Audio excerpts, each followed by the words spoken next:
कहानी की शुरुआत में हमें जंगल के बीचों बीच एक रहस्यमयी घर को दिखाया जाता है, जहाँ पर लेख नाम का एक लड़का सो रहा होता है। लेख अपने पिता के साथ अकेला ही इस घर में रहता है। लेख की माँ आज से कुछ साल पहले जंगल में शिकार करने गई थी, लेकिन आज तक वह कभी वापस लौट कर नहीं आई थी। इसीलिए लेख के पिता ही उसका ध्यान रखते हैं। इस जंगल के बारे में उसे यह बात बताई जाती है कि यहाँ एक अजीब सा मॉन्स्टर रहता है, जो इंसानों को देखते ही उन पर हमला करके उन्हें मार देता है। लेकिन हैरानी की बात यह है कि लेख के पिता ने आज तक उस मॉन्स्टर को कभी नहीं देखा। लेख को अपने पिता के साथ इस जंगल में रहते हुए काफी साल बीते जाते हैं, लेकिन आज भी लेख जंगल की खूबसूरती को बहुत ही ज्यादा पसंद करता है। लेकिन इस खूबसूरत जंगल के पीछे कितना बड़ा खतरा है, लेख इस बात से बिल्कुल अनजान था। लेख के पिता उनको जंगल में सरवाइव करना भी सिखा रहे थे, ताकि जरूरत के टाइम वह खुद को बचा सके। आज ये लोग जंगल में शिकार करने के लिए जाते हैं, तब लेख को वहाँ कुछ कवक दिखाई देते हैं। लेख उन्हें उतारने वाला था कि तभी उसके पिता उसे ऐसा करने से मना कर देते हैं। वो बताते हैं कि यह जंगल दिखने में बहुत खूबसूरत है, लेकिन यहाँ पर सरवाइव करना बहुत ही मुश्किल है। कदम कदम पर मौत लिखी है, इसीलिए पूछे बिना किसी भी चीज को हाथ मत लगाना। यहाँ हमें पता चलता है कि लेख के पिता थोड़े से सख्त हैं, लेकिन वह हमेशा उसके लिए बहुत परेशान रहते हैं। आगे जाने पर इनको एक हिरण दिखाई देता है। लेख के पिता उसे बिल्कुल ही चुप रहने को कहते हैं, लेकिन अब पिता हिरण को शूट करने वाले थे, लेकिन तभी हिरण वहाँ से भाग जाती है। जब पिता लेख की तरफ देखते हैं, लेकिन लेख वहाँ पर नहीं था। वह लेख के लिए बहुत ही परेशान हो जाते हैं। इधर लेख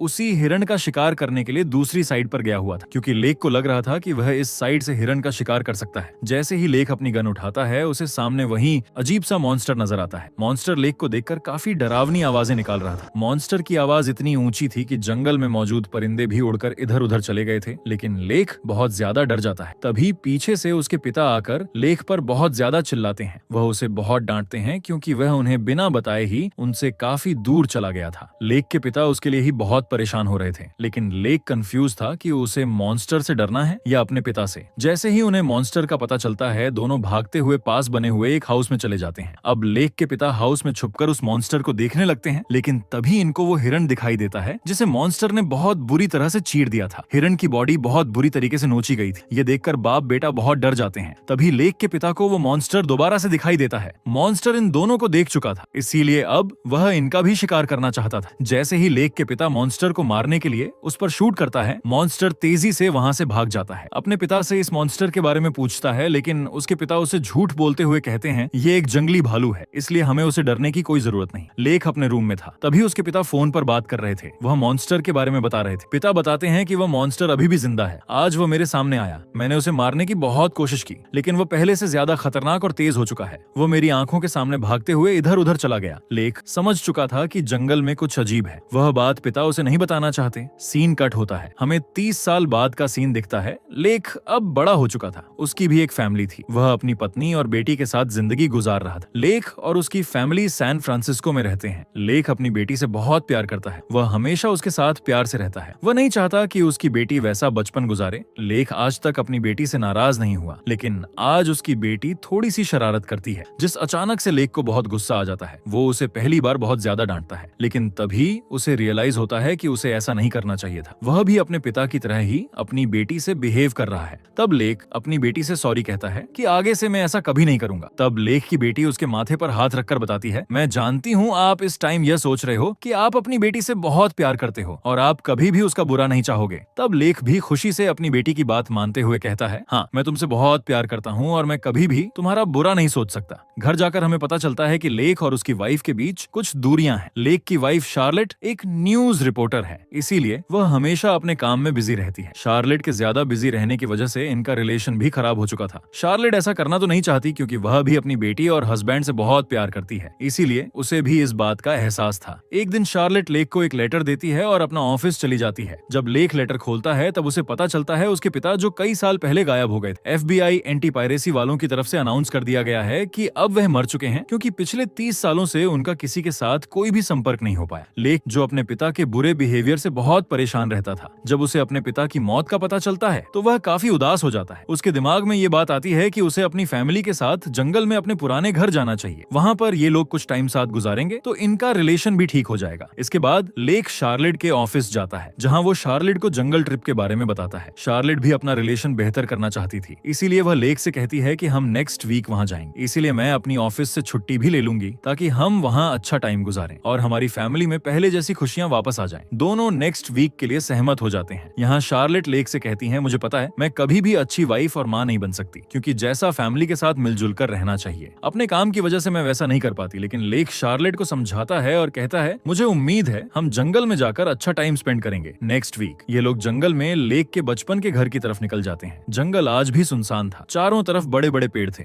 लेकिन मसला ये था कि लेक को उसका घर नहीं मिल रहा था, क्योंकि वह 30 साल बाद इस जंगल में आया था। जंगल पहले से काफी घना और बदल चुका था। मसला यह भी रहा कि वहाँ मोबाइल के सिग्नल्स भी नहीं थे, जिससे ये लोग मैप से अपना घर ढूंढ सकते। तभी दूर हाउस में एक आदमी अपनी गन लिए इन्हें देख रहा था। आदमी धीरे धीरे इनकी तरफ आता है। लेक और उसकी फैमिली भी आदमी को देख लेते हैं। तीनों बहुत डर जाते हैं, लेकिन अच्छी बात यह थी कि वह आदमी लेक को पहचान जाता है। असल में यह आदमी लेक का बचपन का दोस्त था। आदमी के हाथ में गन देखकर शार्लेट बहुत ज्यादा डरी हुई थी, इसीलिए वो लेक को आदमी से दूर जाने को कहती है। लेकिन लेक बताता है कि यह जंगल काफी खतरनाक है, यहाँ अलग अलग किस्म के जानवर पाए जाते हैं, इसीलिए जंगल में रहने वाले हर इंसान के पास अपनी सेफ्टी के लिए गन जरूर होती है। आदमी को बताता है कि मैं आज कई साल बाद जंगल में आया हूँ, इसीलिए तुम प्लीज मुझे मेरे घर का रास्ता बता दो। आदमी इनकी कार में बैठ जाता है और अब ये लोग घने जंगल के अंदर चले जाते हैं। जंगल में सफर करते हुए इन्हें रात हो चुकी थी और अब तक ये लोग अपने घर के बिल्कुल करीब पहुंच चुके थे। तभी इनकी गाड़ी के सामने कोई चीज आती है। लेक का ध्यान उसकी तरफ जाता है, इसीलिए इनका बहुत बुरी तरह एक्सीडेंट हो जाता है। इनकी गाड़ी दो पेड़ों के बीच लटक जाती है। घबराया हुआ लेक का दोस्त गाड़ी से बाहर निकलने की कोशिश करता है। जैसे ही वह गाड़ी का डोर खोलता है, वह नीचे गिर जाता है। तभी वहाँ मॉन्स्टर आकर आदमी पर हमला कर देता है। आदमी मदद के लिए चिल्लाता है, लेकिन मॉन्स्टर आदमी को चीर फाड़ कर मार देता है। गाड़ी के अंदर लेक शार्लेट और उनकी बेटी बहुत ज्यादा डर जाते हैं। थोड़ी देर बाद जब इन्हें लगता है कि बाहर बिल्कुल खामोशी है, ये लोग गाड़ी से बाहर आने की कोशिश करते हैं, लेकिन तभी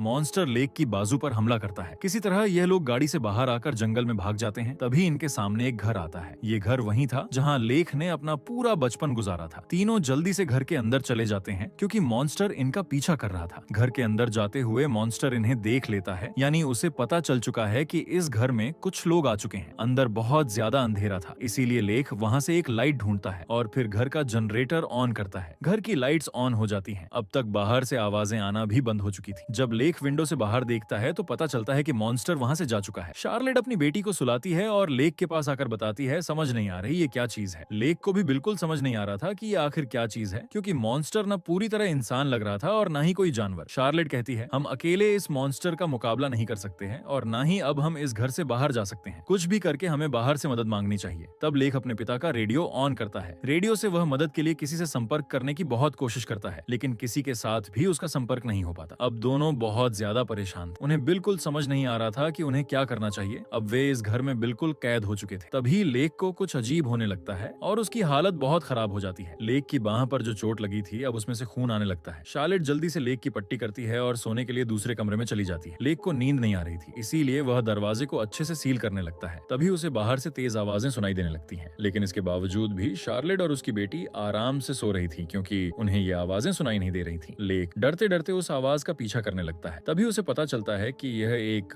मकड़ी की आवाज है जो अलमारी के अंदर थी। आवाज सुनकर लेक काफी हैरान हो जाता है कि यह आवाज सिर्फ उसी को क्यों सुनाई दे रही है। असल में जिस मॉन्स्टर ने लेक को काटा था वह एक भेड़िया था। भेड़िया जिस भी इंसान को काटता था, वह इंसान भी भेड़िए के वायरस से इन्फेक्ट होकर भेड़िए जैसा अजीब मॉन्स्टर बन जाता। इस वुल्फ वायरस की वजह से लेक की सुनने की ताकत भी बहुत ज्यादा हो चुकी थी, इसीलिए लेक को अब वहाँ हर चीज की आवाज सुनाई दे रही। तभी उसे पता चलता है कि बाहर वही भेड़िया आ चुका है जिसने उस पर हमला किया था। लेक धीरे धीरे दरवाजे के पास जाता, लेकिन तभी मॉन्स्टर नीचे से दरवाजा तोड़कर लेक का पांव पकड़ लेता है और उसे बाहर खींचने की कोशिश करने लगता है। लेक बहुत ज्यादा चिल्लाता, शार्लेट भी डर जाती है। तभी वह पास पड़ी हुई एक कुल्हाड़ी उठाती है और वुल्फ को मार मार कर अपने पति से दूर कर देती है। अब तक लेक में भी वुल्फ वायरस बहुत हद तक फैल चुका था। उसका शरीर बदल रहा था, दांत गिर रहे थे और उसे आवाजें और भी ज्यादा सुनाई देने लगी थी। लेक की अपनी आवाज अब खत्म हो चुकी थी और धीरे धीरे वह वुल्फ की आवाज में घुर्राने लगता है। लेक शार्लेट से कुछ कहने की कोशिश करता है, लेकिन उसकी अजीब सी आवाज में शार्लेट को कुछ भी समझ नहीं आता, इसलिए वह एक पेन और पेपर लेक को देती है ताकि वह लिखकर बताए कि उसे क्या हो रहा है। तब लेक पेपर पर डाइंग लिखकर शार्लेट को बताता है। डाइंग यानी लेक मर रहा है। शार्लेट लेक को हौसला देती है। वह भी बहुत परेशान थी। तभी लेक की हालत और भी ज्यादा खराब हो जाती है। उसके बाल भी गिरने शुरू हो चुके थे। इसी बीच उनकी बेटी भी वहाँ आ जाती है। शार्लेट जल्दी से बेटी को दूसरे रूम में ले जाती है। वो बताती है, तुम्हारे पिता की तबीयत कुछ खाने से खराब हो गई है। परेशानी की कोई जरूरत नहीं, हम सुबह होते ही तुम्हारे पिता को हॉस्पिटल ले जाएं, इसलिए तुम सो जाओ। तभी लेक के जख्म वाली जगह से खून निकलने लगता है। शार्लेट वहां से पट्टी हटाती है, तब देखकर वह बहुत ज्यादा परेशान हो जाती है क्योंकि लेक का जख्म बुरी तरह जल चुका था। लेक को वहां बहुत ज्यादा दर्द हो रहा था, इतना दर्द कि वह अपनी बाह रगड़ने लगता है, यहाँ तक कि वह अपने मुंह से बाह को खाने की कोशिश करता है। शार्लेट बहुत ज्यादा घबरा जाती है, उसे बिल्कुल भी समझ नहीं आ रहा था कि अब उसे क्या करना चाहिए। उसे समझ आ चुका था कि उनके पास सुबह तक का समय नहीं है। शार्लेट को बाहर लेक के पिता की कार नजर आती है। शार्लेट अब अपनी फैमिली के लिए अपनी जान दांव पर लगाने वाली थी। वह जल्दी से अपनी बेटी और पति को कार के पास लेकर जाती है, लेकिन तभी वह वुल्फ मॉन्स्टर भी वहां आ जाता है। मॉन्स्टर अब इन पर हमला करने लगता है। लेक अभी पूरी तरह वुल्फ में नहीं बदला था, इसीलिए वे शार्लेट को घर की तरफ इशारा करता है कि बेटी को लेकर घर के अंदर चली जाओ। इसके बाद लेक वुल्फ मॉन्स्टर के साथ लड़ता लड़ता उसे घर की दूसरी साइड ले जाता है। इतने में शार्लेट अपनी बेटी को लेकर घर आ चुकी थी। थोड़ी देर बाद जब लेक वापस आता है तो उसकी हालत पहले से भी ज्यादा खराब हो चुकी थी। उसके सारे बाल गिर चुके थे और वुल्फ वाले दांत भी बाहर आ चुके थे। तभी लेक को खून की उल्टी आती है। उसके पेट से वुल्फ की उंगलियां बाहर आती हैं, यानी लेक वुल्फ से लड़ते लड़ते उसकी उंगलियां खा गया था। अब वायरस उस पर भारी होने लग चुका था। लेक को भी समझ आ चुका था कि जल्दी ही वह अपनी फैमिली के लिए खतरा बनने वाला है, इसीलिए वह फैसला करता है कि वह जंगल में भाग जाएगा। जैसे ही लेक बाहर जाने के लिए डोर खोलता है, बाहर खड़ा हुआ वुल्फ मॉन्स्टर लेक पर हमला कर देता है। दोनों के बीच लड़ाई शुरू हो चुकी थी, लेकिन इस बार उसकी गर्दन ही काट देता है। इस वजह से वह वुल्फ मॉन्स्टर भी मारा जाता है। तभी उसकी बाजू पर लेक को पिता का टैटू बना हुआ था। इसका मतलब यह था कि यह वुल्फ मॉन्स्टर कोई और नहीं बल्कि लेक के पिता ही थे, जो वुल्फ वायरस से इन्फेक्ट होकर वुल्फ मॉन्स्टर बन चुके थे। वायरस अब लेक में भी आ चुका था, इसीलिए वह अपनी फैमिली को बचाने के लिए घर से बाहर निकल जाता है। तभी उसका पांव स्लिप होता है और वह नीचे गिर जाता है। अब तक लेक के हाथ पर वुल्फ के नेल्स भी आ चुके थे और उसकी बॉडी पर वुल्फ के हेयर्स भी आ चुके थे, यानी अब तक लेक पूरी तरह वुल्फ मॉन्स्टर में बदल चुका था। इसीलिए वह अपनी फैमिली पर ही हमला करने के लिए वापस आने लगता है, लेकिन अभी भी वो वायरस को अपने ऊपर हैवी होने से रोक रहा था। शार्लेट और उसकी बेटी लेक के बिल्कुल सामने थी, लेकिन फिर भी वह खुद को कंट्रोल रखते हुए उन दोनों पर हमला नहीं करता। शार्लेट अपनी बेटी को लेकर वहां से भाग जाती है। लेक नका पीछा करता है, लेकिन उसका पांव एक ट्रैप में फंस जाता है। ये ट्रैप लेक के पिता ने जंगली जानवरों को पकड़ने के लिए बनाया था। लेक अपना पांव ट्रैप से आजाद करवाने के लिए अपने मुंह से अपनी टांग काटने लगता है। इसके बाद वह रेंगते रेंगते उन दोनों की तरफ जाने लगता है। इधर शार्लेट और उसकी बेटी उसी जगह आ चुकी थी जहां इनका एक्सीडेंट हुआ था। वहां लेक के दोस्त की बॉडी पड़ी हुई थी, वहां उसकी गन भी थी। शार्लेट जल्दी से गन उठाकर अपनी बेटी के साथ पास में बने हुए हाउस में चली जाती। इतने में सुबह भी हो जाती है। लेक आहिस्ता आहिस्ता उनके पास आ चुका था, लेकिन अभी भी वह उन्हें कुछ भी नहीं कहता। आज उसकी जिंदगी का पहला दिन था। उसकी बेटी उससे डर रही। तभी लेक की बेटी उसका दिमाग पढ़ लेती है। वो मॉम से कहती है, वह बताती है कि पिता कह रहे हैं मुझे मार दो, लेकिन शार्लेट ऐसा नहीं कर सकती थी। लेकिन अब लेक इन पर हमला करने वाला था, इसीलिए शार्लेट ना चाहकर भी लेक को शूट कर देती है। गोलियां लगते ही लेक नीचे गिर जाता है और आसमान की तरफ देखकर जंगल की खूबसूरती देखता है। शार्लेट और उसकी बेटी लेक के पास आकर बहुत रोती है। इतने में लेक भी अपना दम तोड़ देता है। अब शार्लेट अपनी बेटी के साथ जंगल से निकलने की कोशिश करने लगती है और इसी के साथ ये मूवी यहीं खत्म हो जाती है।